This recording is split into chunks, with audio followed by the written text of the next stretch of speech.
Hello കൂട്ടുകാരെ, മലയാളി മോമിലേക്ക് നിങ്ങൾക്ക് വീണ്ടും സ്വാഗതം. ഇന്ന് നമ്മൾ ഒരു സ്ലോ ഡേ ഇൻ മൈ ലൈഫായിട്ടാണ് വന്നിരിക്കുന്നത്. സാധാരണ ദിവസങ്ങളിൽ തിരക്ക് പിടിച്ച് കുറേ കാര്യങ്ങൾ ചെയ്യുന്നതിന് പകരം ഇന്ന് കുറച്ച് കാര്യങ്ങൾ സ്ലോ ആയിട്ട് ചെയ്യുന്നുള്ളൂ. സമയം 7 മണിയാണ്. ഞാൻ എന്തായാലും ആദ്യം ചായ പോയി കുടിക്കട്ടെ, എന്നിട്ട് നമുക്ക് പണികൾ സ്റ്റാർട്ട് ചെയ്യാം. കഴിഞ്ഞ വീഡിയോയിൽ ഞാൻ പറഞ്ഞിട്ടുണ്ടായിരുന്നില്ലേ, ഞാൻ ചായ കുടിക്കാനായിട്ട് 3 മഗ് മേടിച്ചിട്ടുണ്ടായിരുന്നു. അതിൽ രണ്ടാമത്തെ മഗ്ഗാണ് ഈ ഒരു ടുലിപ്പിൻ്റെ ഡിസൈൻ വരുന്ന മഗ്. ടുലിപ്പ് എന്ന് പറഞ്ഞ ഫ്ലവർ ഉണ്ടല്ലോ, ആ ഒരു ഡിസൈൻ കണ്ടാൽ റോസാപ്പൂ പോലെയും തോന്നും കേട്ടോ. നല്ല ക്യൂട്ടാണിത് കാണാനായിട്ട്. പക്ഷെ ആകെ ഒരു കുഴപ്പമുള്ളൂ, നല്ല വെയിറ്റ് ഉണ്ട്. സെറാമിക്കിൻ്റെ ആണിത്. അതുകൊണ്ട് തന്നെ സാധാരണ മഗ്ഗിനെക്കാട്ടും വെയിറ്റ് ഉള്ളതുകൊണ്ട് ചായ കുടിക്കാൻ അത്രയ്ക്ക് അങ്ങോട്ട് കംഫർട്ടബിൾ അല്ല. ഷോക്കേസിൽ വെക്കാനാവും കുറച്ചും കൂടി നല്ലത്. എന്നാലും ഞാനിത് എനിക്ക് ഭയങ്കര ഇഷ്ടമായിട്ട് വാങ്ങിയത് കൊണ്ട് ഞാൻ ഇതിൽ തന്നെയാണ് ചായ കുടിക്കാൻ പോണേ. പിന്നെ ചായ കുടിച്ച് വരുമ്പോൾ നമുക്കിത് പ്രാക്ടീസ് ആവും കേട്ടോ. നമുക്ക് ആദ്യത്തിൽ ആ ഒരു ബുദ്ധിമുട്ട് തോന്നിയില്ല. പക്ഷേ സാധാരണ വെച്ച് നോക്കുമ്പോൾ കുറച്ച് കൂടുതലാണ്. വല്ലപ്പോഴും രസത്തിലൊക്കെ ഇതിൽ ചായ കുടിക്കാം. അപ്പം അങ്ങനെ ഇങ്ങനത്തെ മഗ്ഗുകൾ വാങ്ങുമ്പോൾ ആ ഒരു കാര്യം ഒന്ന് ശ്രദ്ധിച്ചോളൂ കേട്ടോ. വലിപ്പമുണ്ടെങ്കിൽ വെയിറ്റ് ഉണ്ടാവാം. അപ്പോൾ അങ്ങനെ ഞാൻ ഇനി രാവിലത്തെ ബ്രേക്ക്ഫാസ്റ്റിൻ്റെ കാര്യങ്ങൾ ചെയ്യാനായിട്ട് പോവാണ്. ഇന്ന് നമ്മൾ ഗോതമ്പ് കഞ്ഞിയും അതിൻ്റെ കൂടെ കടലുപ്പേരി ഉണ്ടാക്കണം. അപ്പോൾ മോള് വന്നിട്ട് ഇതേ കണ്ടില്ലേ, ഇവിടെ ബോറടിക്കണമെന്ന് പറഞ്ഞിട്ട് വരുമെന്നൊക്കെ എന്നോട് വന്ന് ചോദിക്കില്ല കേട്ടോ. ടി വി വെക്കട്ടെ, ഫോൺ എടുക്കട്ടെ എന്നൊക്കെ ചോദിച്ചിട്ട്. ബോറടിച്ചാൽ പിന്നെ അതാണല്ലോ പരിപാടി. അപ്പോൾ ഞാൻ പറഞ്ഞു ഇപ്പോൾ രാവിലെ തന്നെ വേണ്ട, കുറച്ച് കഴിയട്ടെ, അതിനുള്ള ടൈം ആകുമ്പോൾ നമുക്ക് നോക്കാമെന്നൊക്കെ പറഞ്ഞിട്ട് പോയിട്ടാ. അപ്പോൾ ഇങ്ങനെയൊക്കെ പറയുമ്പോൾ കുട്ടികൾക്ക് തുടക്കത്തിൽ കുറച്ച് നേരം വിഷമം ഉണ്ടാവും കേട്ടോ. അത് കഴിഞ്ഞാൽ പിന്നെ അവരെന്തെങ്കിലും സ്വയമായിട്ട് ചെയ്യേണ്ടതൊക്കെ കണ്ടുപിടിക്കും. അപ്പോൾ ചെറിയൊരു ക്രാഫ്റ്റും കാര്യങ്ങളൊക്കെ ചെയ്യാനായിട്ട് അവൾ അവിടെ പോയിരുന്നു. ഇന്ന് ബ്രേക്ക്ഫാസ്റ്റിന് ഞാൻ വളരെ സിമ്പിളായിട്ട് ഇങ്ങനെ ഒരു ഐറ്റം ഉണ്ടാക്കുന്നുള്ളൂ. പക്ഷേ ലഞ്ചിന് നമുക്ക് എന്തെങ്കിലും സ്പെഷ്യൽ ചെയ്യാമെന്ന് ഞാൻ മക്കളോട് പറഞ്ഞു. കാരണം എന്താ വെച്ചാൽ ഇനി വരുന്ന ദിവസം മുതൽ ഗ്യാസ്, നമ്മൾ കുക്കിംഗ് ഗ്യാസ് കറക്റ്റായിട്ട് യൂസ് ചെയ്യേണ്ട ഒരു പോലെയാണ്. കാരണം എന്ന് വെച്ചാൽ നമ്മുടെ കയ്യിലുള്ളത് മാക്സിമം കുറച്ചധികം ദിവസം എങ്ങനെയെങ്കിലും എത്തിക്കാമെന്നാണ് എൻ്റെ ഒരു പ്ലാൻ. രണ്ടാമത്തെ കാര്യമുള്ളത്, നമ്മുടെ കയ്യിലുള്ള വിറക് അത്രയധികം ഇല്ല. അതുകൊണ്ട് തന്നെ കുറേയധികം പാചകത്തിലേക്ക് അതും മുഴുവനായിട്ട് ഉപയോഗിക്കാനും പറ്റില്ല. അപ്പോൾ ഇങ്ങനെയുള്ള കുറേ കൺഫ്യൂഷനിലാണ് എന്ത് ചെയ്യണം, എങ്ങനെ വേണം. ഗ്യാസിന് പകരം നമ്മൾ ഇൻഡക്ഷൻ സ്റ്റൗ യൂസ് ചെയ്യാമെന്ന് ആലോചിച്ചാലും അതിനും കറണ്ട് കൺസംഷൻ കാര്യങ്ങളൊക്കെ നോക്കുമ്പോൾ അതിൻ്റേതായൊരു എക്സ്പെൻസ്, ചിലവുകൾ, നമ്മുടെ ബഡ്ജറ്റുകളൊക്കെ ടോട്ടലി വീട്ടിൽ നമ്മൾ അന്നത്തെ ചിലവുകളൊക്കെ മാറിപ്പോവും. അപ്പോൾ നമ്മളത് അന്വേഷിച്ച് കടകളിൽ ചെന്നാലോ സാധനം ഒന്നാമത് വാങ്ങാൻ അധികം കിട്ടുന്നില്ല. രണ്ടാമത്തെ കാര്യമുള്ളത്, സാധാരണ കിട്ടുന്ന വിലയെക്കാട്ടും അത്യാവശ്യം വില കൂടിയിട്ടുമുണ്ട്. കാരണം ഈ ഒരു ടൈം ആയതുകൊണ്ടും. അപ്പോൾ അങ്ങനെയൊക്കെ ആയിട്ട് നമ്മൾ എന്ത് ചെയ്യണമെന്നില്ലാത്തൊരു ഐഡിയയിൽ നമ്മൾ നിൽക്കണം ഇങ്ങനെ. അപ്പോൾ ഇനി വരും ദിവസങ്ങളിൽ ഞാൻ ചെയ്യുന്ന മീൽ പ്ലാനൊക്കെ ടോട്ടലി മാറ്റണം. അതുമാത്രമല്ല, ബ്രേക്ക്ഫാസ്റ്റിന് ഉണ്ടാക്കുന്ന ഐറ്റംസ് ഇപ്പോൾ നമ്മൾ ദോശ, വെള്ളയപ്പൊക്കെ ഉണ്ടാക്കുമ്പോൾ കുറേ അധികം ഗ്യാസ് ചിലവാകും. അപ്പോൾ അതിന് പകരം എളുപ്പത്തിൽ ഉണ്ടാക്കാൻ പറ്റുന്ന ഇഡ്ഡലിയോ പുട്ടോ അങ്ങനെയൊക്കെ ആവിയിൽ വേവിക്കുന്ന ഐറ്റംസൊക്കെ നമുക്ക് വേഗം വേഗം ഉണ്ടാക്കിയെടുക്കാം.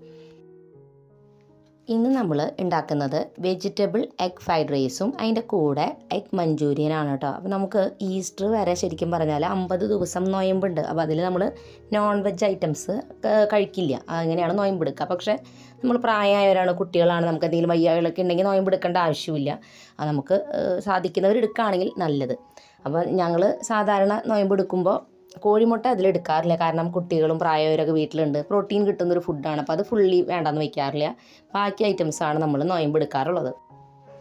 പിന്നെ പ്രായമായവരൊക്കെ വീട്ടിലുണ്ടാകുമ്പോൾ മീൻകറി അതൊക്കെ എന്തായാലും പ്രായമായവർക്ക് ഭക്ഷണം കഴിക്കുമ്പോൾ കുറച്ച് ചൊടിയിലൊക്കെ കഴിക്കാൻ ഇഷ്ടപ്പെടുന്ന ഐറ്റംസാണ്. അപ്പോൾ അതുകൊണ്ട് തന്നെ ചിലപ്പോൾ നമ്മൾ അതൊക്കെ ഉണ്ടാക്കേണ്ടിയും വരാറുണ്ട്. അപ്പോൾ നമ്മളെല്ലാത്തിനും എല്ലാ ഇതും ഫോളോ ചെയ്യാൻ പറ്റണമെന്നില്ല. അപ്പോൾ അതുകൊണ്ട് അങ്ങനത്തെ രീതിയിലാണ് നമ്മൾ ഭക്ഷണമൊക്കെ ഉണ്ടാക്കണം.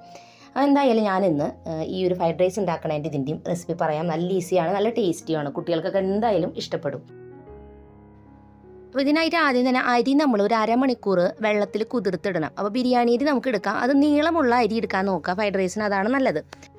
ഒരു 4 കപ്പ് അരി നമ്മൾ ഇടുകയാണെങ്കിൽ ഒരു 10 പേർക്ക് കഴിക്കാൻ അത്രയുമുള്ള ഫ്രൈഡ് റൈസ് നമുക്ക് കിട്ടും. അപ്പോൾ ഞാൻ ഏകദേശം 2 നേരം കഴിക്കാൻ വേണ്ടിയിട്ടാണ് ഇങ്ങനത്തെ ഒരു കണക്കിൽ ഉണ്ടാക്കണേ. അപ്പോൾ ഈ ഒരു അരി നമ്മൾ അരമണിക്കൂർ വെള്ളത്തിൽ കുതിർത്ത് വെക്കുകയാണ്. ആ നേരം കൊണ്ട് നമുക്ക് ഇതിലേക്ക് വേണ്ട വെജിറ്റബിൾസും കാര്യങ്ങളൊക്കെ കട്ട് ചെയ്തെടുക്കാം. നമ്മളിതിലേക്ക് സവാള, ക്യാരറ്റ്, ബീൻസ്, ക്യാപ്സിക്കം, പിന്നെ സ്പെഷ്യലായിട്ട് ചേർക്കുന്നത് സെലറിയും സ്പ്രിംഗ് ഒനിയനും ആണ്. സെലറി ഈ ഒരു ഫ്രൈഡ് റൈസിന് നല്ലൊരു സ്മെല്ല് കൊടുക്കും. ശരിക്കും ഫ്രൈഡ് റൈസിൻ്റെ ആ ഒരു കറക്റ്റ് സ്മെല്ല് കിട്ടുന്നത്. അപ്പോൾ ഇതിൻ്റെ തണ്ടാണ് നമ്മൾ സാധാരണ എടുക്കാറുള്ളത്. ഞാനിതിൻ്റെ ഇലയുടെ ഭാഗം കൂടി എടുക്കുന്നുണ്ട്, കാരണം വേസ്റ്റാക്കി കളയാനാന്ന് വെച്ചിട്ട്. അതും കൂടി നമ്മൾ കട്ട് ചെയ്തെടുക്കുകയാണ്. ഇങ്ങനെ കനം കുറച്ച് കട്ട് ചെയ്തെടുക്കുക. അരമണിക്കൂർ വെള്ളത്തിൽ കുതിർത്ത് വെച്ച അരി നമ്മളിതേ ഊറ്റി ഇവിടെ വെച്ചിട്ടുണ്ട്. ഇനി ഇതിലേക്ക് കോഴിമുട്ട നമ്മളൊരു 6 7 കോഴിമുട്ട നമുക്ക് കുറച്ച് കുരുമുളകും ഉപ്പും കൂടി ചേർത്തിട്ട് വെക്കാം. 3 വലിയ സവാള, 1 കപ്പ് ബീൻസ് കനം കുറച്ച് അരിഞ്ഞത്, 1 കപ്പ് ക്യാരറ്റ് കനം കുറച്ച് അരിഞ്ഞത്, പിന്നെ നമ്മൾ 1/2 കപ്പ് ക്യാപ്സിക്കം. ഇതിൽ നമ്മൾ സെലറി 3 തണ്ട് കനം കുറച്ച് ചേർത്ത് കൊടുത്തിരിക്കുന്നത്. അതിൻ്റെ ഇലയും കൂടി നമ്മൾ കട്ട് ചെയ്തിവിടെ മാറ്റി വെച്ചിട്ടുണ്ട്. പിന്നെ സ്പ്രിംഗ് ഒനിയൻ ഇതുപോലെ തന്നെ ഒരു 3 തണ്ടൊക്കെ നമുക്ക് എടുക്കാം. വെളുത്തുള്ളി നമ്മളൊരു 2 ടേബിൾ സ്പൂണാണ് എടുത്തിരിക്കുന്നത്, കനം കുറച്ച് അരിഞ്ഞത്. ഫ്രൈഡ് റൈസിനുള്ള അരി നമ്മൾ വേവിക്കുമ്പോൾ സാധാരണ നമ്മൾ ചോറ് വയ്ക്കുന്ന പോലെ വെള്ളത്തിൽ നമ്മൾ വെള്ളം തിളപ്പിച്ച് അതിൽ അരി ഇട്ട് കൊടുത്ത് നമ്മൾ സാധാരണ ചോറായി കഴിയുമ്പോൾ ഊറ്റിയെടുക്കുന്ന പോലെ ചെയ്യില്ലേ, ആ രീതിയിലാണ് ഫ്രൈഡ് റൈസ് നമ്മൾ ചെയ്യുന്നത്. ആകെ ഒരു വ്യത്യാസമുള്ളത് ഒരു 70 മുതൽ 80% വരെ മാത്രം ഈ അരി കുക്ക് ചെയ്താൽ മതി എന്നുള്ളതാണ്. ഫ്രൈഡ് റൈസിൻ്റെ അരി അങ്ങനെയാണ് വേവിക്കുക. നമ്മൾ 4 കപ്പ് അരി എടുത്തുകൊണ്ട് ഒരു 16 ഗ്ലാസോളം വെള്ളം നമ്മൾ ഒഴിച്ചിട്ടുണ്ട്. കുറച്ചധികം തന്നെ വെള്ളം ഇതിൽ ഒഴിച്ചിട്ടുണ്ട്. ഇനി ഇതിലേക്ക് നമ്മൾ ആവശ്യത്തിനുള്ള ഉപ്പും പിന്നെ 2 ടേബിൾ സ്പൂൺ സൺഫ്ലവർ ഓയിലാണ് ഒഴിച്ചു കൊടുക്കുന്നത്, അരി ഒന്ന് ഒട്ടിപ്പിടിക്കാതെ കിട്ടാൻ വേണ്ടിയിട്ട്. വെളിച്ചെണ്ണ ഒഴിക്കരുത്. വെളിച്ചെണ്ണ ഈ ഒരു റൈസ് ഉണ്ടാക്കുമ്പോൾ ഒഴിക്കാനേ പാടില്ല, ഫ്ലേവറേ മാറിപ്പോവും. അപ്പോൾ നമ്മൾ ഈ ഒരു സൺഫ്ലവർ ഓയിലും കൂടി ഒഴിച്ചു കൊടുത്തിട്ട് ഈ വെള്ളം നന്നായിട്ടൊന്ന് തിളച്ച് കഴിയുമ്പോൾ നേരത്തെ കഴുകി മാറ്റി വെച്ചിരുന്ന അരി നമ്മളിതിലേക്ക് ചേർത്ത് കൊടുക്കുകയാണ്. ഇനി ഇത് നമ്മൾ നന്നായി ഒന്ന് തിളച്ച് വന്ന് കഴിയുമ്പോൾ മീഡിയം ഫ്ലെയിമിലാക്കിയിട്ട് പിന്നെ അരി വേവുന്നതനുസരിച്ച് നമുക്കിത് ഊറ്റിയെടുക്കാം, അത്രയേ ചെയ്യാനുള്ളൂ. അങ്ങനെ അരി ഏകദേശം ഒരു 80% വെന്തിട്ടുണ്ടായിരുന്നു. അപ്പോൾ ഞാനത് മുഴുവനായിട്ടും ഊറ്റിയെടുത്തു. അത് കഴിഞ്ഞ് നന്നായിട്ടൊന്ന് തണക്കട്ടെ, കാരണം തണുത്ത് കഴിഞ്ഞിട്ട് നമ്മൾ ഫ്രൈഡ് റൈസിൽ ചേർക്കുമ്പോഴാണ് സാധാരണ അതിന് ടേസ്റ്റ്. അപ്പോൾ അതുകൊണ്ട് അത് ഊറ്റി കഴിഞ്ഞ് തണുക്കാനായിട്ട് വെച്ചിട്ടുണ്ട്. ഇനി നമുക്ക് അതിലേക്കുള്ള കോഴിമുട്ട ചിക്കി പൊരിച്ചെടുക്കാം. അതോടൊപ്പം തന്നെ വെജിറ്റബിൾസും സെറ്റാക്കാം. അപ്പോൾ കോഴിമുട്ട ഞാനൊരു 7 എണ്ണമാണ് എടുത്തിട്ടുള്ളത്. അതിൽ ഉപ്പും കുരുമുളകും കുറച്ച് ചേർത്ത് നന്നായിട്ട് ബീറ്റ് ചെയ്തെടുത്തിട്ട് കുറച്ച് സൺഫ്ലവർ ഓയിൽ നമ്മൾ ഉണ്ടാക്കാൻ ഉദ്ദേശിക്കുന്ന പാത്രത്തിൽ തന്നെ ഒഴിച്ച് ഇതെല്ലാം നമുക്ക് ചെയ്തെടുക്കാം. ഈ ഒരു കോഴിമുട്ട നമ്മൾ സ്ക്രാമ്പിൾ ചെയ്തെടുക്കുമ്പോൾ കുറച്ച് വലിയ പീസസ് ആയിട്ട് കിടക്കുന്നതാവും അത് രസം. അല്ലാതെ കുഞ്ഞു കുഞ്ഞു തരിതരി പോലെ ആയി കഴിയുമ്പോൾ പിന്നെ അത് ഫ്രൈഡ് റൈസിൽ ഇങ്ങനെ കഴിക്കാൻ കിട്ടില്ല. നമ്മൾ ഇത്തിരി വലുപ്പത്തിൽ ഇങ്ങനെ സ്ക്രാമ്പിൾ ചെയ്തെടുക്കുക. ഇനി അത് നമ്മൾ മാറ്റി വെച്ച ശേഷം ഞാൻ അതേ പാനിലോട്ട് തന്നെ കുറച്ച് ഓയിൽ ഒഴിച്ചിട്ട് ഇനി വെജിറ്റബിൾസ് നമുക്ക് സോട്ട് ചെയ്തെടുക്കാം. ആദ്യം തന്നെ വെളുത്തുള്ളിയാണ് ചേർത്ത് കൊടുക്കുന്നത്. ഇനി നമ്മളിതൊരു ഹൈ ഫ്ലെയിമിൽ ഇട്ടിട്ട് വേഗം അങ്ങനെ വേവിച്ചെടുക്കുക. പച്ചക്കറികളൊന്നും അങ്ങനെ കുറേ വെന്ത് കുഴയേണ്ട ആവശ്യമൊന്നുമില്ല. ഒരു പകുതി വെന്ത പോലെയാണ് സാധാരണ ഫ്രൈഡ് റൈസിൽ കിട്ടാറുള്ളത്. പക്ഷേ ഞാൻ കുറച്ചും കൂടി ഒന്ന് വേവിക്കൂട്ടോ, കാരണം നമ്മൾ വീട്ടിലുണ്ടാക്കുമ്പോൾ പ്രായമായവരുണ്ടാകുമ്പോൾ അവർക്ക് ഇങ്ങനെ പകുതി വേവിലൊക്കെ കൊടുക്കുമ്പോൾ ചിലപ്പോൾ അത്ര ഇഷ്ടപ്പെടണമെന്നില്ല. ഞാൻ കുറച്ചും കൂടി ഒന്ന് വേവിച്ചിട്ടാണ് ചേർക്കാറ്. പക്ഷേ നമ്മൾ ശരിക്കും ഉണ്ടാക്കുമ്പോൾ ഹാഫ് കുക്ക്ഡ് ആയിട്ടാണ് ചെയ്യുക. ഇനി ഞാനിതിലേക്ക് ഓരോരോ പച്ചക്കറികൾ ചേർത്തിട്ട് ഉപ്പ് ചേർത്ത് കുരുമുളക് പൊടിയും ചേർത്ത് അതൊന്ന് വേഗം സോട്ട് ചെയ്തെടുക്കുകയാണ്.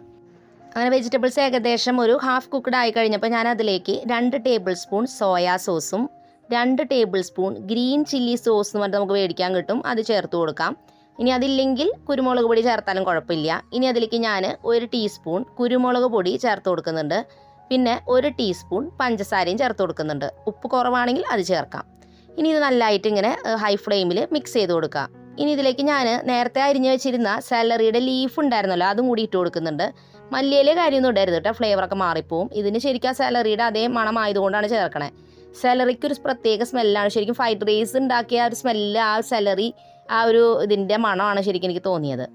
ഇനി ഇതിലേക്ക് ഞാൻ കോഴിമുട്ട നമ്മൾ ചിക്കി പൊരിച്ചെടുത്തത് അതിലേക്ക് ചേർത്ത് കൊടുത്ത് നന്നായിട്ട് മിക്സ് ചെയ്തെടുക്കുക. അങ്ങനെ ഇതിലേക്ക് വേണ്ട വെജിറ്റബിൾസും കോഴിമുട്ടയും ഒക്കെ നമ്മളിങ്ങനെ സെറ്റാക്കി എടുത്തിട്ടുണ്ട്. ഇനി ഞാനൊരു വലിയ പാത്രം എടുത്തിട്ട് അത് നന്നായി ചൂടാക്കി അതിലേക്ക് ഈ വെജിറ്റബിൾസും നമ്മൾ നേരത്തെ തണുപ്പിച്ച് വെച്ച റൈസും കൂടി ചേർത്ത് നന്നായിട്ട് ആ ഫ്ലെയിമിൽ ഇട്ടിട്ട് ഇങ്ങനെ മിക്സ് ചെയ്തെടുക്കുക ചൂടിൽ. അതിൻ്റെ കൂടെ തന്നെ സ്പ്രിംഗ് ഒനിയൻ നമ്മൾ അരിഞ്ഞ് വെച്ചത് ജസ്റ്റ് ചേർത്താൽ മതി, അത് വഴറ്റേണ്ട കാര്യമൊന്നുമില്ല. അത് ഈ റൈസിൻ്റെ കൂടെ ഇട്ട് കൊടുത്തിട്ട് അതും കൂടി ഇട്ട് നന്നായിട്ട് മിക്സ് ചെയ്യുക. അരി പൊടിഞ്ഞു പോവാതെ ഒരു തവി വെച്ച് പതുക്കെ മിക്സ് ചെയ്ത് കൊടുക്കുക. സാധാരണ ഹോട്ടലിലൊക്കെ വലിയൊരു ചീനച്ചട്ടിയിൽ ഇങ്ങനെ അവർ ഇങ്ങനെ ടോസ് ചെയ്തെടുക്കുകയാണ് ചെയ്യുക, കയ്യിലൊന്നും അവരെടുക്കില്ല. പക്ഷെ നമുക്ക് ഇത്രയും അധികം ഉള്ളതുകൊണ്ടും അങ്ങനത്തെ പാത്രത്തിൽ നമുക്ക് ഇത്രയും അരി ചെയ്യാൻ പറ്റാത്തതുകൊണ്ട് നമ്മൾ ഇങ്ങനെയാണ് ചെയ്യണം, നമ്മൾ ഇളക്കി കൊടുക്കുക ചെയ്യണം. റിയലായിട്ട് ചെയ്യുമ്പോൾ അങ്ങനെയല്ല ചെയ്യേണ്ടത്. അപ്പോൾ ഈ ഒരു സോയാ സോസ് ഇതൊക്കെ ചേർത്തപ്പോൾ വെജിറ്റബിളിന് ഒരു ലൈറ്റ് ബ്രൗൺ കളർ വന്നിട്ടുണ്ടായിരുന്നു. ആ ഒരു കളർ നമ്മുടെ ഈ റൈസിലോട്ടും വരണം. അപ്പോൾ അത് നന്നായിട്ട് മിക്സ് ആയി കഴിഞ്ഞാൽ അതിൽ കറക്റ്റ് എല്ലാ അരിമണിയും ആ ഒരു കളറിലോട്ട് ആവും. അപ്പോൾ വെള്ള കളറിൽ അരി എടുക്കുന്നുണ്ടെങ്കിൽ കറക്റ്റായിട്ട് മിക്സ് ആയിട്ടില്ല എന്നാണ് അർത്ഥം. നന്നായിട്ട് മിക്സ് ചെയ്ത് കൊടുക്കുക. ഉപ്പ് കുരുമുളക് കുറച്ച് പോരായി തുടങ്ങി ഇപ്പോൾ ചേർത്തിട്ട് അത് മിക്സ് ചെയ്യാട്ടോ, അത് കുഴപ്പമില്ല. അത് കഴിഞ്ഞ് ലാസ്റ്റ് നമ്മൾ ഗാർണിഷ് ചെയ്യാൻ കുറച്ചും കൂടി സ്പ്രിംഗ് ഒണിയനും കൂടി ഇട്ട് കൊടുത്ത് നമ്മളവിടെ സെറ്റാക്കി വെച്ചിട്ടുണ്ട്. ഇനി നമുക്ക് എഗ് മഞ്ചൂരിയൻ ഉണ്ടാക്കിയെടുക്കാം. ഇതിന് വേണ്ടിയിട്ട് നമ്മളൊരു 8 കോഴിമുട്ടയാണ് എടുത്തിട്ടുള്ളത്. അപ്പോൾ നമ്മൾ 2 നേരത്തേക്ക് കറി കിട്ടാവുന്ന രീതിയിൽ എടുത്തിരിക്കുന്നത്. നമ്മുടെ വീട്ടിൽ ഓരോരുത്തരുടെ കഴിക്കുന്നതൊക്കെ അനുസരിച്ച് നമുക്ക് കൂടുതൽ എടുക്കാം കേട്ടോ. അപ്പോൾ നമ്മളത് ഉപ്പും കുരുമുളകും ചേർത്ത് നന്നായിട്ടൊന്ന് ബീറ്റ് ചെയ്തെടുക്കുക. അത് കഴിഞ്ഞ് നമ്മളിത് വെച്ചിട്ട് ഒരു മുട്ട അപ്പം ഉണ്ടാക്കിയെടുക്കണം. സാധാരണ നമ്മൾ ഓംലേറ്റ് ഉണ്ടാക്കിയെടുക്കണം. അതിൽ വേറെ സവാളയോ കാര്യമൊന്നും ചേർക്കണ്ട കേട്ടോ, ജസ്റ്റ് ഇങ്ങനെ ബീറ്റ് ചെയ്തെടുക്കുക. അത് കഴിഞ്ഞിട്ട് ഇങ്ങനത്തെ ഒരു നോൺ സ്റ്റിക്ക് പാൻ, അതിൽ കുറച്ച് ഹൈറ്റ് ഉണ്ടായിരിക്കണം. നമുക്ക് നല്ല കട്ടിയുള്ളൊരു മുട്ടപ്പമാണ് ഉണ്ടാക്കിയെടുക്കേണ്ടത്. അപ്പോൾ അതുകൊണ്ട് നോൺ സ്റ്റിക്ക് ആകുമ്പോൾ പെട്ടെന്ന് പിടിക്കാത്ത, അന്ന് അത്യാവശ്യം ഇങ്ങനെ കട്ടിയിൽ വേണം, അല്ലാതെ വെറുതെ ഇങ്ങനെ പരന്ന് കനം കുറഞ്ഞ അപ്പമല്ല ഉണ്ടാക്കേണ്ടത്. അപ്പോൾ കുറച്ച് കട്ടിയുള്ളതുകൊണ്ട് തന്നെ അത് വേവാനും അതോടൊപ്പം തന്നെ അത് തിരിച്ചിടാനും കുറച്ച് പണിയുണ്ടായിരിക്കും. അപ്പോൾ നമ്മളത് സൂക്ഷിച്ചൊക്കെ തിരിക്കുക. ചിലപ്പോൾ ഇത്തിരി പൊട്ടൽ വരാം, അത് സാരമില്ല. എന്നാലും കുറച്ച് കട്ടിയിൽ തന്നെ ഇത് ഉണ്ടാക്കിയാലാണ് നമ്മൾ ഉദ്ദേശിക്കുന്ന രീതിയിൽ ഇത് കട്ട് ചെയ്തെടുക്കാൻ നമുക്ക് പറ്റുള്ളൂ. അപ്പോൾ നമ്മളിത് വേവിച്ചെടുത്ത ഈ ഒരു വലിയ ഇങ്ങനത്തെ അപ്പം നമ്മൾ ഇങ്ങനെ കട്ട് ചെയ്തെടുക്കുക. നമ്മൾ പനീറൊക്കെ ഉണ്ടാവില്ലേ ഒരു കട്ട കട്ട പോലെ, അതേപോലെ ചോപ്പ് ചെയ്തെടുക്കുക. അത് നമ്മൾ സാധാരണ ചില്ലി ചിക്കനൊക്കെ ചെയ്യുന്ന പോലെ തന്നെ ചിക്കൻ പീസസ് നമ്മൾ ബാറ്ററിൽ മുക്കി പൊരിക്കില്ലേ, അതേപോലെ ഇതിനെ ചെയ്യണം. അതുകൊണ്ടാണ് ഇത്തിരി കട്ടി വേണമെന്ന് പറഞ്ഞത്. ഞാനിത് കട്ട് ചെയ്തിട്ട് ഇതിൽ പകുതി വൈകുന്നേരത്തേക്ക് മാറ്റി വെച്ചു. പകുതി മാത്രമാണ് ഇപ്പോൾ ഞാൻ ഫ്രൈ ചെയ്ത് കറിയിൽ ചേർക്കണുള്ളൂ. ഇനി നമുക്ക് ഇതിൻ്റെ ഗ്രേവി ഉണ്ടാക്കാൻ വേണ്ടിയിട്ടുള്ള കാര്യങ്ങൾ ചെയ്യാം. ഇതിനായിട്ട് 2 വലിയ സവാള ക്യൂബായിട്ട് കട്ട് ചെയ്തെടുക്കണം, അതായത് സ്ക്വയർ ഷേപ്പിൽ കട്ട് ചെയ്തെടുത്തിരിക്കുന്നു. പിന്നെ ക്യാപ്സിക്കം 1 ക്യൂബായിട്ട് കട്ട് ചെയ്തത്, 2 ടീസ്പൂൺ വെളുത്തുള്ളി ചെറുതായി ചോപ്പ് ചെയ്തതും 2 ടീസ്പൂൺ ഇഞ്ചി ചെറുതായി ചോപ്പ് ചെയ്തത്. പേസ്റ്റ് ആണെങ്കിൽ ഇഞ്ചി പേസ്റ്റ് ചേർക്കാൻ, നല്ലത് അരിഞ്ഞത് ചേർക്കണതാട്ടോ. എൻ്റെ കയ്യിൽ ഉണ്ടായിരുന്നില്ല, ഞാൻ പേസ്റ്റാക്കി വെച്ചു മുഴുവൻ, അതുകൊണ്ടാണ് അങ്ങനെ ചേർക്കണം. ഇനി ഞാൻ സ്പ്രിംഗ് ഒനിയനും കൂടി ചേർക്കണം കേട്ടോ ഗാർണിഷിങ്ങിന്. ആദ്യം തന്നെ സൺഫ്ലവർ ഓയിലാണ് ഒഴിച്ചു കൊടുത്തിരിക്കുന്നത്. എപ്പോഴും സൺഫ്ലവർ ഓയിൽ തന്നെ ഉണ്ടാക്കുക, അല്ലെങ്കിൽ സ്മെല്ലൊക്കെ മാറിപ്പോവും. വെളിച്ചെണ്ണ അത്ര ടേസ്റ്റ് അല്ല ഇങ്ങനത്തെ കറികൾക്ക്. ഇനി അതിലേക്ക് വെളുത്തുള്ളിയും ഇഞ്ചിയും നമ്മൾ ചേർത്ത് ഒന്ന് മൊരിഞ്ഞ് വരുമ്പോൾ ഞാൻ സവാള 2 വലുത് ചോപ്പ് ചെയ്ത് ചേർത്ത് കൊടുക്കുകയാണ്. അപ്പോൾ നമുക്ക് ക്വാണ്ടിറ്റിയിൽ കുറച്ച് കറി വേണം, അതുകൊണ്ടാണ് ഇത്രയും സവാളയൊക്കെ ചേർക്കണം. ഹോട്ടലിലൊക്കെ പോകുമ്പോൾ ഇത്ര അധികം ഒന്നും സാധാരണ ഉണ്ടാവില്ല, പക്ഷെ നമ്മൾ വീട്ടിലുണ്ടാക്കുമ്പോൾ കുറച്ച് ക്വാണ്ടിറ്റി കിട്ടാൻ വേണ്ടി ഇത്രയൊക്കെ ചേർക്കണത്. പിന്നെ ക്യാപ്സിക്കം കൂടി ചേർത്തിട്ട് ഇതും അതെ കുറേ അങ്ങനെ കുക്കാവേണ്ട കാര്യമില്ല. ഒരു കടിക്കുന്ന പരുവത്തിൽ തന്നെയാണ് നമുക്ക് ഹോട്ടലിലും കിട്ടാറ്, അതുപോലെ തന്നെ നമ്മൾ കുക്ക് ചെയ്തെടുക്കുന്നുള്ളൂ. അപ്പോൾ അത് ഹൈ ഫ്ലെയിമിൽ വെച്ച് ഇങ്ങനെ ആക്കി എടുത്തു. പാത്രം കുറച്ച് ചെറുതായി പോയി, ഞാൻ പാത്രം ഒന്ന് മാറ്റിയിട്ടുണ്ട്. ഇനി അതിലേക്ക് നമ്മൾ കാശ്മീരി ചില്ലി നമ്മൾ 2 ടീസ്പൂൺ ചേർത്ത് കൊടുക്കുകയാണ്. ഇനി എരിവ് അനുസരിച്ച് നമുക്ക് കൂടുതൽ ചേർക്കാം, കളറിന് വേണ്ടിയിട്ടാണ്. സാധാരണ ഹോട്ടലിലൊക്കെ ഫുഡ് കളർ ചേർക്കും, നമ്മളത് ചേർക്കണില്ല. അത് പകരം കാശ്മീരി ചില്ലി എരിവും കുറവാണ്, കളറും കിട്ടും. അതും കൂടി ചേർത്ത് മിക്സ് ചെയ്ത് കൊടുക്കുക. ഇനി ഇതിലേക്ക് നമുക്ക് സോസുകൾ ചേർക്കണം. ഇതിനായിട്ട് നമ്മളൊരു 4 table spoon tomato sauce, 1.5 table spoon soya സോസും കൂടി ചേർത്ത് കൊടുക്കുന്നുണ്ട്. ഇനി എരിവ് കൂടുതലൊക്കെ വേണ്ടവരാണെങ്കിൽ നിങ്ങൾക്ക് റെഡ് ചില്ലി സോസ് എന്ന് പറഞ്ഞിട്ട് കിട്ടും, അതും കൂടി ചേർത്ത് കൊടുക്കാം. ഈ 2 സോസ് ഞാൻ ചേർക്കുന്നുള്ളൂ. ഇത് രണ്ടും നന്നായിട്ടൊന്ന് മിക്സ് ചെയ്തിട്ട് നേരത്തെ നമ്മുടെ സവാളയും ക്യാപ്സിക്കം നമ്മൾ മിക്സ് ചെയ്തതിലോട്ട് ചേർത്ത് അതും കൂടി ഒന്ന് ചൂടാക്കിയെടുക്കുക. ഇനി നമ്മളിതിലേക്ക് വെള്ളം ആവശ്യത്തിന് ചേർത്ത് കൊടുക്കാം. നമുക്ക് ഗ്രേവി എത്രത്തോളം വേണം അത്രത്തോളം വെള്ളം ചേർക്കാം. നമുക്ക് കുറച്ച് അധികം ഗ്രേവി വേണം, കാരണം ഇവിടെ റൈസിൻ്റെ കൂടെ കുറച്ച് ചാറോട് കൂടി കഴിക്കുന്നതാണ് ഇഷ്ടം. അതുകൊണ്ട് അപ്പോൾ ഞാൻ പച്ചവെള്ളമാണ് ചേർക്കുന്നത്. ചൂടൊന്നും ആക്കേണ്ട കാര്യമില്ല, ജസ്റ്റ് ആ വെള്ളം ചേർക്കുക. ആവശ്യത്തിനുള്ള ഉപ്പ് ചേർത്ത് കൊടുക്കുക അപ്പോൾ ഫ്ലേവർ നോക്കിയിട്ട്. പിന്നെ 1 ടീസ്പൂൺ പഞ്ചസാരയും ചേർത്താൽ ആ ഫ്ലേവർ എല്ലാം കൂടി ബാലൻസ് ആവും. കുരുമുളക് പൊടി എരിവിന് ആവശ്യത്തിനനുസരിച്ച് അതും കൂടി ചേർത്തിട്ട് ഇനി ഇതൊന്ന് തിളയ്ക്കട്ടെ. ഇനി ഈ ഒരു എന്താ പറയുക ഗ്രേവി തിക്കാവാൻ വേണ്ടിയിട്ട് ചൈനീസ് ഡിഷസിൽ എല്ലാത്തിലും ചേർക്കുന്ന ഐറ്റമാണ് കോൺഫ്ലവർ. ആ ഒരു കോൺഫ്ലവർ നമ്മൾ 1 ടേബിൾ സ്പൂണ് കുറച്ച് വെള്ളത്തിൽ ജസ്റ്റ് ഇങ്ങനെ കലക്കി ഇതുപോലെ ആക്കി എടുത്തിട്ട് കറിയിലേക്ക് ചേർത്ത് കൊടുക്കുക. കറിക്ക് എത്രത്തോളം തിക്നെസ് വേണോ നമുക്ക് കോൺഫ്ലവർ കൂടുതൽ ചേർക്കാം, പക്ഷേ കുറേ ചേർക്കുമ്പോൾ അതിനൊരു വേറെ ഫ്ലേവർ പോലെ വരുന്നു. എനിക്കതുകൊണ്ട് അത്രയും ഇഷ്ടമല്ല കുറേ ചേർക്കണത്, അപ്പോൾ ഞാനും ഇത്രയും ചേർത്തിട്ടുള്ളൂ. ഇനി അതൊന്നൊരു മീഡിയം ഫ്ലെയിമിൽ വെച്ചിട്ട് ഒന്ന് ഇങ്ങനെ തിളപ്പിച്ചെടുക്കും തോറും ഈ കറിക്ക് കട്ടി ഇങ്ങനെ കൂടി വരും. നമുക്ക് ആവശ്യമുള്ള കട്ടിയായി കഴിയുമ്പോൾ നമുക്കത് സ്റ്റോപ്പ് ചെയ്യാം. ഇനി നമ്മളത് ഗ്രേവി ഓഫ് ചെയ്ത് വെച്ചു. നമുക്ക് ലാസ്റ്റ് അതിൽ സ്പ്രിംഗ് ഓണിയൻ ചേർക്കണം കേട്ടോ. അപ്പോൾ അതിന് മുൻപ് നമ്മളിവിടെ നമ്മുടെ കോഴിമുട്ട കട്ട് ചെയ്ത് വെച്ചത് മുക്കി പൊരിക്കാൻ വേണ്ടി ഒരു ബാറ്റർ ഉണ്ടാക്കണം പറഞ്ഞല്ലോ. അതിന് വേണ്ടിയിട്ട് 4 ടേബിൾ സ്പൂൺ മൈദ, 3 table spoon cornflour, 1 teaspoon soya sauce, 1 teaspoon മതി, ആവശ്യത്തിന് ഉപ്പ്, 1 ടീസ്പൂൺ കാശ്മീരി ചില്ലി പൊടി. സാധാരണ നമ്മൾ ഫുഡ് കളറൊക്കെ ചിലർ ചേർക്കും, ഹോട്ടലിലൊക്കെ നമ്മളെ ചേർക്കണില്ല, നമ്മൾ കാശ്മീരി ചില്ലിയെ ചേർക്കണേ. ഇനി ഇത് നന്നായിട്ടൊന്ന് മിക്സ് ചെയ്ത് കൊടുത്തിട്ട് കുറച്ച് വെള്ളം കൂടി ചേർത്ത് ഇത് നമ്മളൊരു ബാറ്റർ ഉണ്ടാക്കിയെടുക്കുക. വല്ലാതെ കട്ടിയാവരുത്, എന്നാൽ വല്ലാതെ വെള്ളം പോലെ ആവാനും പാടില്ല. ആ രീതിക്ക് ഒരു ബാറ്റർ ഉണ്ടാക്കിയെടുത്തിട്ട് നമ്മൾ കട്ട് ചെയ്ത് വെച്ചിരിക്കുന്ന കോഴിമുട്ട ഇതിൽ മുക്കി ഫ്രൈ ചെയ്തെടുക്കുക. അപ്പോൾ ഞാൻ കുറച്ച് ബാറ്റർ കൂടുതൽ ഉണ്ടാക്കിയിട്ടുണ്ട്, കാരണം വൈകുന്നേരത്തേക്കും കൂടി എനിക്ക് ഈ ഒരു സെയിം സംഭവം തന്നെ ഇങ്ങനെ ചെയ്യണം. അപ്പോൾ അതുകൊണ്ട് കുറച്ച് കൂടുതൽ ഉണ്ടാക്കിയെടുത്തിട്ടുണ്ട്. ഇനി പാനിൽ നമ്മൾ സൺഫ്ലവർ ഓയിൽ ഒഴിച്ചു കൊടുത്തിട്ട് ഇത് ഫ്രൈ ചെയ്തെടുക്കുക. ആ ഒരു കോൺഫ്ലവർ ഫ്രൈ ചെയ്യണ അത്രയും ടൈമും മതി, കാരണം ഓൾറെഡി നമ്മൾ കോഴിമുട്ട പൊരിച്ചെടുത്തതാണ്. അപ്പോൾ കുറേ നേരിട്ട് ഓയിലാക്കണ്ട, ഹൈ ഫ്ലെയിമിലിടുക, ഇതിങ്ങനെ ഇട്ട് കൊടുക്കുക. നമ്മുടെ പാൻ ഇങ്ങനത്തെ പരന്ന പാനായതുകൊണ്ട് തന്നെ നമ്മൾ ഇട്ട് കൊടുത്തപ്പോൾ ഇതിങ്ങനെ പരന്ന് പോയി ബാറ്റർ. അപ്പോൾ അത് കുഴപ്പമില്ല, നമ്മൾ ചീനച്ചട്ടിയാണ് ഉപയോഗിക്കണമെങ്കിൽ കുറച്ചും കൂടി ഷേപ്പിൽ നമുക്ക് കിട്ടിയാനേ. പക്ഷേ എനിക്ക് ഇത്രയും ഇത് ഇടാനുള്ളൊരു ചീനച്ചട്ടി ഇല്ലാത്തതുകൊണ്ടാണ് ഞാൻ ഇങ്ങനത്തെ പാത്രത്തിൽ ഉണ്ടാക്കിയത്. അപ്പോൾ ഇത് ഫ്രൈ ചെയ്തെടുക്കുമ്പോൾ ഇങ്ങനത്തെയൊക്കെ കുറച്ച് ഷേപ്പിലായിരിക്കും വരാട്ടോ, ഭയങ്കര ഷേപ്പായിട്ട് കിട്ടില്ല, കുറച്ച് അൺഈവൻ ഷേപ്പിലായിരിക്കും. പക്ഷെ ഇത് കഴിക്കാൻ നല്ല രസമാണ്. ഇത് വെറുതെ ഇങ്ങനെ കഴിക്കുക കേട്ടോ, നമ്മുടെ ചിക്കൻ 65 ഒക്കെ കഴിക്കുന്ന പോലെ സോസിൽ മുക്കി ഇത് വെറുതെ ഇങ്ങനെ കഴിക്കാൻ നല്ല രസമാണ്. ഇനി കറിയിൽ ചേർക്കുകയാണെങ്കിൽ ശരിക്കും വേറൊരു ഫ്ലേവറാണ്. ശരിക്കും ഇത് നമ്മൾ കോഴിമുട്ട ചേർത്ത പോലെ തോന്നില്ല. ഇത് കഴിക്കുമ്പോൾ നല്ല രസമാണ്. നമുക്ക് ചിക്കനൊന്നും ഇല്ലെങ്കിലും ഉണ്ടാക്കാൻ പറ്റുന്ന റെസിപ്പിയാണ്. അപ്പോൾ ഇതും കൂടി ഇനി ആ ഒരു ഗ്രേവിയിലോട്ട് ചേർത്ത് നന്നായിട്ട് മിക്സ് ചെയ്ത് ലാസ്റ്റ് നമ്മൾ കുറച്ച് സ്പ്രിംഗ് ഒണിയനും കൂടി ഇട്ട് കൊടുത്ത് നമ്മുടെ കറി ഉണ്ടാക്കി കംപ്ലീറ്റ് ആയി. ഈ ഒരു കോഴിമുട്ട പൊരിച്ചിടുന്ന പ്രൊസീജിയർ ഏറ്റവും ലാസ്റ്റ് നമ്മൾ ചെയ്യാൻ പാടുള്ളൂ കേട്ടോ. കാരണം കുറേ നേരം ഗ്രേവിയിലിരുന്ന് കുതിർന്ന് കഴിയുമ്പോൾ എനിക്ക് അത്ര ഫ്ലേവർ തോന്നിയില്ല. അപ്പോൾ അതുകൊണ്ട് ഏറ്റവും നല്ലത് ഇത് ഏറ്റവും ലാസ്റ്റ് കഴിക്കുന്നതിന് മുൻപ് ഫ്രൈ ചെയ്ത് അങ്ങനെ കറിയിലോട്ട് ഇടുക, റെഡി ആയിട്ട് കഴിക്കുക. അത് ചില്ലി ചിക്കനും ആയാലും ചെയ്യുമ്പോഴും അല്ലെങ്കിൽ നമ്മൾ കോളിഫ്ലവർ വെച്ചിട്ട് ഇങ്ങനെ ചില്ലി ഗോപിയൊക്കെ ഉണ്ടാക്കില്ല, അപ്പോഴും ഒക്കെ അങ്ങനെ ലാസ്റ്റ് ഫ്രൈ ചെയ്തിട്ട് കൊടുക്കാം കേട്ടോ.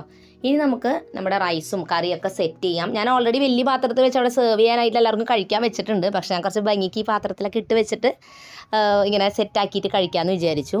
അപ്പോൾ അങ്ങനെ ഞാൻ തൈരിൽ കുറച്ച് കുക്കുംബറും കട്ട് ചെയ്തിട്ട് ഇത്തിരി ഉപ്പും കൂടി ചേർത്തിട്ട് വെച്ചിട്ടുണ്ട്. ഇവിടെ എല്ലാവർക്കും തൈരൊക്കെ ഇഷ്ടം കേട്ടോ. ബിരിയാണിയുടെ കൂടിയാണ് കോമ്പിനേഷൻ വെച്ചാലും ഇവിടെ തൈരായാലും അതിൻ്റെ കൂടെ പപ്പടം കഴിക്കാനായാലും ചൈനീസ് ഡിഷ് ആണെങ്കിൽ അതിൻ്റെ കൂടെ അങ്ങനെയൊക്കെ ഇഷ്ടമാണ്. പക്ഷേ ഞാൻ പപ്പടം വറുത്തില്ല, ഒരു തൈരിൻ്റെ സലാഡ് ജസ്റ്റ് ചെറുതായിട്ട് ഉണ്ടാക്കി വെച്ചിട്ടുണ്ട്. അപ്പോൾ അങ്ങനെ നമ്മുടെ ഫ്രൈഡ് റൈസും എഗ് മഞ്ചൂരിയനും റെഡി ആയിട്ടുണ്ട്. നല്ല അടിപൊളി കോമ്പിനേഷനാണ്, നല്ല ടേസ്റ്റാണ്, സിമ്പിളാണ്, വലിയ ബുദ്ധിമുട്ടുകളൊന്നുമില്ല, വേഗം ഉണ്ടാക്കിയെടുക്കാൻ പറ്റുന്ന ഒരു ഐറ്റമാണ്. അപ്പോൾ ഇതിൻ്റെ കൂടെ ഞാൻ ഒരു കട്ടൻ ചായയും കൂടി ഉണ്ടാക്കിയെടുത്തു. കാരണം ഇതെല്ലാം കഴിച്ച് കഴിഞ്ഞ് ലാസ്റ്റ് ആ ചായ കുടിക്കുമ്പില്ലേ നല്ല ചൂടോടുകൂടി കഴിക്കുമ്പോൾ നല്ല രസമാണ്. അപ്പോൾ അതും കൂടി ഉണ്ടാക്കിയെടുത്ത് നമ്മുടെ ഇന്നത്തെ ലഞ്ച് നമ്മൾ കഴിക്കുകയാണ്. അപ്പോൾ നമുക്ക് ഇഷ്ടപ്പെട്ട, എനിക്ക് ഏറ്റവും ഇഷ്ടം ചൈനീസ് ഡിഷുകൾ ഭയങ്കര ഇഷ്ടമാണ്. എനിക്ക് പൊതുവേ ഉണ്ടാക്കി നോക്കാനും പരീക്ഷിക്കാനൊക്കെ വലിയ ഇഷ്ടമുള്ളതാണ്. അപ്പോൾ അതുകൊണ്ട് തന്നെ വീട്ടിൽ നമുക്ക് ഉണ്ടാക്കുമ്പോൾ അതൊരു പ്രത്യേക സന്തോഷമാണ്. നമുക്ക് ഇഷ്ടമുള്ള ക്വാണ്ടിറ്റിയിലും ഒക്കെ ഉണ്ടാക്കിയെടുക്കാം. ശരിക്കും പറഞ്ഞാൽ നമ്മൾ ഫുഡ് ഉണ്ടാക്കി കഴിഞ്ഞിട്ട് അപ്പം തന്നെ കഴിക്കുന്നതിൽ എനിക്കിഷ്ടം കുറച്ച് സമയം കഴിഞ്ഞിട്ട് കഴിക്കുന്നതാണ്. കാരണം എനിക്കെന്തോ ഇതിൻ്റെയൊക്കെ സ്മെല്ലൊക്കെ അടിച്ചിട്ട് കഴിക്കാൻ അപ്പോൾ ഫീൽ ചെയ്യില്ല കേട്ടോ, എത്ര ഇഷ്ടമുള്ള ഫുഡായാലും. പക്ഷെ കുറച്ച് നേരം കഴിഞ്ഞാൽ എനിക്ക് നല്ല ഇഷ്ടമാണ്. മക്കൾ രണ്ടുപേരും ഈ ഒരു ഗെയിമിൻ്റെ സെറ്റ് വെച്ചിട്ട് കളിച്ചുകൊണ്ടിരിക്കുകയാണ് കേട്ടോ. ഹാരി പോട്ടർ സിനിമകളൊക്കെ ഇഷ്ടമുള്ളവരാണെങ്കിൽ ഈ ഒരു ക്വിസ് ഗെയിമിൻ്റെ ബോക്സ് നല്ല ഇഷ്ടപ്പെട്ടു കേട്ടോ. അപ്പോൾ ഇതിലിങ്ങനെ കുറേ ക്വസ്റ്റ്യൻസ് ഇങ്ങനെ ആ ഒരു സിനിമയിലെ ക്യാരക്ടേഴ്സായിട്ട് ബന്ധപ്പെട്ട ക്വസ്റ്റ്യൻസ് ഉണ്ടായിരിക്കും. അപ്പോൾ അത് അങ്ങോട്ടും ഇങ്ങോട്ടും ചോദിച്ച് കളിക്കുന്നൊരു ഗെയിമാണ്. അപ്പോൾ ഇവർക്ക് വെക്കേഷൻ ആകുമ്പോൾ ബോറടി ഇല്ലാണ്ടിരിക്കാൻ ഇങ്ങനത്തെ ഓരോ ഐറ്റംസൊക്കെ മേടിച്ച് വെച്ചിരിക്കുന്നതാണ്. കാരണം എന്താ വെച്ചാൽ അല്ലെങ്കിൽ ഫുൾ ടൈം ടി വിയും ഫോണിലും ഇങ്ങനെ ഇരിക്കും. അവർക്കും അത് ഇഷ്ടമാണ്. അപ്പോൾ ഞാൻ എന്തെങ്കിലുമൊക്കെ ഇവരോട് ടി വി ഓഫാക്കാൻ പറയുമ്പോൾ പിന്നെ തുടങ്ങും ബോറടിന്ന്. അപ്പോൾ ഇങ്ങനത്തെ എന്തെങ്കിലുമൊക്കെ ഐറ്റംസ് എടുത്ത് കൊടുത്താൽ കുറച്ച് നേരമൊക്കെ അതുമ്പോൾ അങ്ങനെ പിടിച്ചിരിക്കും. കുറച്ച് കഴിയുമ്പോൾ ഇങ്ങനെ തല്ലുകൂട്ടാകുമ്പോൾ പിന്നെ കളിയൊക്കെ നിർത്തി പൂട്ടാം. അങ്ങനെ നമ്മൾ ബാക്കി വന്ന ഫുഡൊക്കെ പാക്ക് ചെയ്ത് ഫ്രിഡ്ജിലൊക്കെ സെറ്റാക്കി വെക്കുകയാണ്. കാരണം ഫ്രൈഡ് റൈസും ചില്ലി ചിക്കനും ഒന്നും ഞാനങ്ങനെ വൈകുന്നേരം വരെ അങ്ങനെ വെക്കാറില്ല. കാരണം ഇതിൽ നമ്മൾ കോഴിമുട്ടയൊക്കെ ചേർത്തുകൊണ്ട് ചിലപ്പോൾ കേട് വരാം. അപ്പോൾ അതുകൊണ്ട് ഞാൻ ഫ്രിഡ്ജിൽ എടുത്ത് വെച്ചിട്ട് വൈകുന്നേരം ആകുമ്പോൾ നമുക്കത് ചൂടാക്കി എടുക്കാമല്ലോ. അപ്പോൾ അതുകൊണ്ട് അതെല്ലാം ഫ്രിഡ്ജിൽ സെറ്റാക്കി വെക്കുകയാണ്. അപ്പോൾ ഇനി നമുക്ക് 2 നേരത്തേക്ക് ഉണ്ടാക്കിയോണ്ട് വൈകുന്നേരം ഇത് തന്നെയാണ് നമ്മൾ എടുക്കുന്നത്. നമ്മൾ എന്ത് ഫുഡ് ഉണ്ടാക്കുമ്പോൾ പരമാവധി ഉച്ചയ്ക്കൊക്കെ ഉണ്ടാക്കുമ്പോൾ അത് ഇത്തിരി ക്വാണ്ടിറ്റിയിൽ ഉണ്ടാക്കി വെച്ചാൽ 2 നേരത്തേക്ക് ഒരേ കറിയാവുമ്പോൾ ഗ്യാസൊക്കെ നമുക്ക് സേവ് ചെയ്യാൻ പറ്റും. അല്ലെങ്കിൽ 2 നേരവും 3 നേരമൊക്കെ കുറേ ഐറ്റംസ് ഉണ്ടാക്കുമ്പോൾ ഇപ്പോഴത്തെ സാഹചര്യത്തിൽ അത് ഭയങ്കര ബുദ്ധിമുട്ടാണ്. അപ്പോൾ ഇന്നത്തെ വീഡിയോ ഞാൻ എന്തായാലും ഇവിടെ അവസാനിപ്പിക്കുകയാണ്. കാരണം പ്രത്യേകിച്ചൊന്നും വേറെ വിശേഷങ്ങളില്ല. മക്കൾക്ക് ക്ലാസ് ഇല്ലാത്തതുകൊണ്ട് സ്ലോ ആയിട്ട് കാര്യങ്ങൾ ചെയ്യുന്നതുകൊണ്ടും പിന്നെ പല പണികളും ഞാൻ പെൻഡിങ് ആക്കി വെച്ചിരിക്കുകയാണ്. കാരണം എന്തോ ഒരു മടുപ്പും മടിയൊക്കെ, പിന്നെ ന്യൂസും കാര്യങ്ങളൊക്കെ കാണുമ്പോൾ എന്തോ ഒരു ഇൻട്രസ്റ്റ് ഇല്ലായ്മ, ഒന്നിനോടൊരു എക്സൈറ്റ്മെൻറ്റ് ഇല്ലാത്തൊരു ഫീല്. അപ്പോൾ അതുകൊണ്ട് തന്നെ ഞാൻ എന്തായാലും ഇവിടെ വീഡിയോ വൈൻഡപ്പ് ചെയ്യുകയാണ്. പുതിയൊരു നല്ല വീഡിയോ ആയിട്ട് വീണ്ടും നമ്മൾ വരുന്നതായിരിക്കും. അതുവരെയ്ക്കും എൻ്റെ എല്ലാ കൂട്ടുകാർക്കും bye bye and take care.